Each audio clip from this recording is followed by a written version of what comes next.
এবং গণতান্ত্রিক জোটের পক্ষে যে আজকের যে প্রার্থী হয়েছেন, এই পর্যায়ে আপনাদের সামনে কাস্তে মার্কার প্রার্থী কমিউনিস্ট পার্টি এবং গণতান্ত্রিক যুক্ত ফ্রন্টের প্রার্থী রাশেদ খান আপনাদের সামনে বক্তব্য রাখছেন কমরেড রাশেদ খান। ধন্যবাদ। জুলাই গণ অভ্যুত্থান আমাদের মতো তরুণ নেতাদের সামনের সারিতে আসার, লাইমলাইটে আসার একটা নতুন সুযোগ তৈরি করে দিয়েছিল। তো আমরা যখন কোটা সংস্কার আন্দোলনে রাস্তায় নেমেছিলাম, শুধুমাত্র কোটা সংস্কার না, পরবর্তীতে আমাদের দেশের যে অর্থনীতি, বিদ্যমান অর্থনৈতিক বৈষম্য, সেই বৈষম্য নিরসনে প্রত্যেক পেশাজীবী মানুষ কিন্তু আমাদের সাথে রাস্তায় নেমেছিল, শ্রমিক শ্রেণী আমাদের সাথে রাস্তায় নেমেছিল। তো গণঅভ্যুত্থান হওয়ার পরে যখন ফ্যাসিবাদী শক্তির পতন ঘটলো, তারপরই আমাদের জুলাই গণঅভ্যুত্থানের যেই আকাঙ্ক্ষার জায়গা থেকে সকলের রাস্তায় নেমেছিল, সে আকাঙ্ক্ষা বাস্তবায়ন করা সম্ভব হয়নি। বিভিন্ন দলের দলীয় স্বার্থ এবং ব্যক্তিগত স্বার্থের কারণে এই গণঅভ্যুত্থানের আকাঙ্ক্ষা লাইনচ্যুত হয়েছে। তো সেই জায়গা থেকে গণতান্ত্রিক যুক্ত ফ্রন্ট বাংলাদেশের প্রগতিশীলদের একমাত্র আশ্রয়স্থল, মুক্তিযুদ্ধের আশ্রয়স্থল এবং পাশাপাশি জুলাই গণঅভ্যুত্থানের আকাঙ্ক্ষাকে ধারণ করে যে প্ল্যাটফর্ম গঠিত হয়েছে বামপন্থীদের গণতান্ত্রিক যুক্ত ফ্রন্ট, সেই গণতান্ত্রিক যুক্ত ফ্রন্টের পক্ষ থেকে যশোর সদর 3 আসনে আমাকে মনোনয়ন দিয়েছেন। আমি গণতান্ত্রিক যুক্ত ফ্রন্টের প্রতি কৃতজ্ঞতা জানাচ্ছি।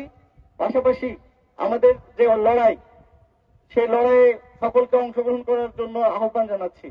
আসলে আমাদের দেশের সকলেই বলবে যে বিভিন্ন রকমের অবকাঠামোগত উন্নয়নের কথা, অনেকে উন্নয়নের গাল গল্প শোনাবে, কিন্তু উন্নয়ন শুধুমাত্র অবকাঠামোগত হলে হবে না, মানুষের জীবন মানের উন্নয়ন দরকার।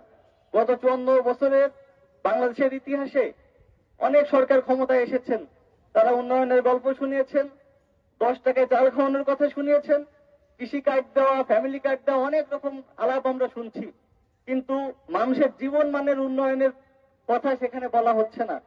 আমাদের শিক্ষা, স্বাস্থ্য সেবা নিশ্চিত করার কথা বলা হচ্ছে না, সেটাকে রাষ্ট্রায়ত্ত করার কথা বলা হচ্ছে না।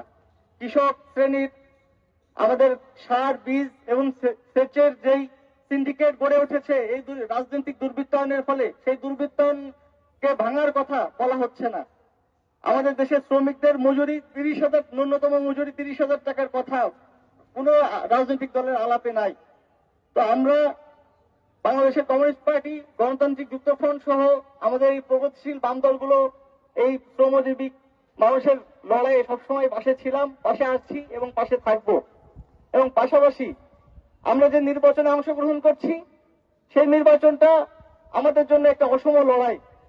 সেই অসম লড়াইয়ে আশা করি এই শ্রমজীবী মানুষ, এই ছাত্র, তরুণ, যুবক সকলে আমাদের পাশে থাকবে, আমাদের এই গণতান্ত্রিক যুক্ত ফ্রন্টের হাতকে শক্তিশালী করবে।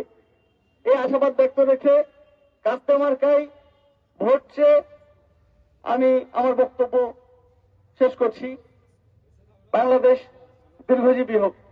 দুনিয়ার মজদুর, দুনিয়ার মজদুর, দুনিয়া